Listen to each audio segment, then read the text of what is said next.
genetic tree, we find that basically the virus pops very nicely in between the bats coronaviruses and the SARS coronaviruses. So we believe that this is actually a natural evolutions of this novel coronaviruses. So it didn't come from a lab in China. This wasn't bioengineered. Unlikely. Since the outbreak began, there has been a wave of misinformation prompting this open letter by scientists in The Lancet. Conspiracy theories do nothing but create fear, rumors, and prejudice that jeopardize our global collaboration in the fight against this virus.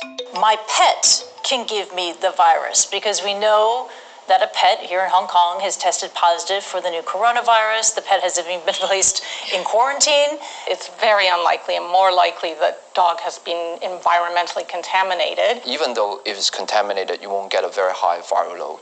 And it's very unlikely that you can actually be transmitted from the pets to you. It's very unlikely. Now, this is a big one. Wearing a mask will not protect me from the virus because you have the U.S. Surgeon General telling people you don't need to buy a mask. It's not effective. Is it? If you look at the data in Hong Kong, wearing masks is probably the most important thing in terms of infection control. Wow. It not only brings down the cases of coronaviruses, it also brings down the influenza. In fact, this is now the influenza season, and we hardly see any influenza cases. And that is because the masks actually protect not only against the coronaviruses, but also against the influenza viruses as well.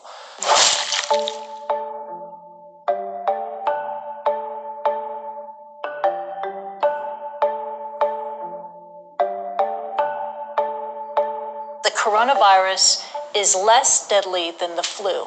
How did they compare? If you look at the 1,000 cases being reported by Professor Zhong Nanshan in the New England Journal of Medicine, it basically the mortality rate is around 1.4%, or probably even going to go lower. Is the denominator getting bigger?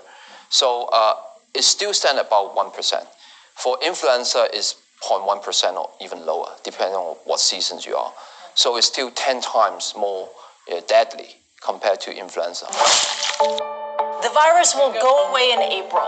We've heard that from many people. We've heard it from U.S. President Donald Trump. Yes, Is that to be believed? It's very speculative, right? I see people partly say that because SARS kind of went away in April, May, but when it's warm here, it's going to be cold somewhere else. We've got a southern hemisphere too. In SARS, it only affected a few countries, but this time is really a pandemic scale. So basically, it can come back, especially in the southern hemisphere, and then alternate with the northern hemisphere.